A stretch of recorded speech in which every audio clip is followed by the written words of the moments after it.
Ça, c'est la semaine d'une meuf de 29 ans qui essaie de rééquilibrer sa vie à tout point de vue. Et cette semaine, on commençait bien avec une journée au spa avec ma maman. C'était son cadeau de fête des mères. J'ai pas grand chose à vous montrer parce que j'ai pas pris mon téléphone. J'ai vraiment voulu déconnecter à fond. Je vous montre juste ce que j'avais pris avec moi dans mon sac. J'aime trop la crème en sticky poda. J'ai juste fait une petite pause pour aller voir mon tel pendant que ma maman faisait son massage. Mais la journée, globalement, était géniale, super relaxante. Et niveau sport, je suis vraiment contente parce que je commence vraiment à voir les résultats et j'ai débloqué un truc dans ma tête, je pense. C'était aussi le premier jour de mes règles cette semaine. Donc j'ai sorti ma trusty petite bouillotte. Mais pas le temps de souffrir parce qu'il fallait qu'on aille à Gendrin ce jour-là pour je ne sais quelle occasion. D'ailleurs, écoutez-moi ce magnifique concert.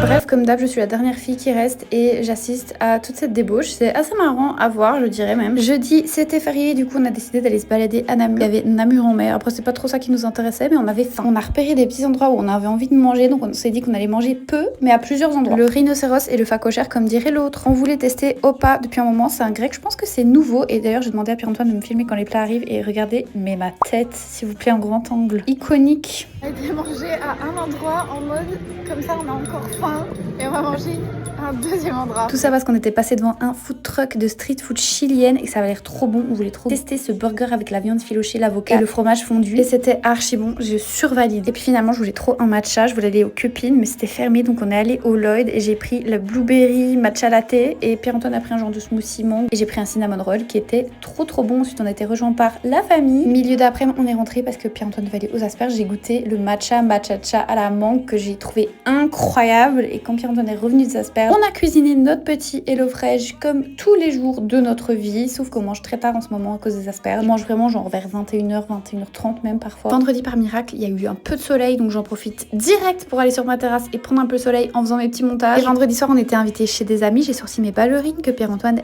déteste. Bref, on s'est bien amusé, on a bien mangé, c'était vraiment très sympa. Évidemment, il y a eu du François Lambrouille, c'est obligatoire. Le samedi matin, c'est le jour du Pilates. Cette fois, j'ai pas filmé la séance parce que c'était en duo, donc j'ai pas envie d'imposer de filmer quelqu'un qui n'a pas forcément envie. Mais regardez-moi la vue aussi du cours de Pilates, j'adore. Ensuite, j'ai filé parce qu'il fallait que je tienne le magasin pour les asperges ce samedi matin. D'ailleurs, la semaine prochaine, c'est la dernière semaine des asperges et la dernière ouverture du magasin, donc je vous mettrai l'adresse si vous voulez. Je suis rentrée, j'ai fait ma petite bouffe et au soir, j'ai mangé chez mes parents un petit barbecue. Ma mère avait fait des pâtes trop bonnes. J'avais mis des tongs avec mon jeans, oui, j'espère que vous approuvez. C'est pas un fashion faux pas. Ce dimanche, j'ai fait mes pas, j'ai été au resto avec les grands-parents de Pierre-Antoine et c'est déjà la fin de la semaine. Je vous fais des gros bisous, on se voit la semaine prochaine.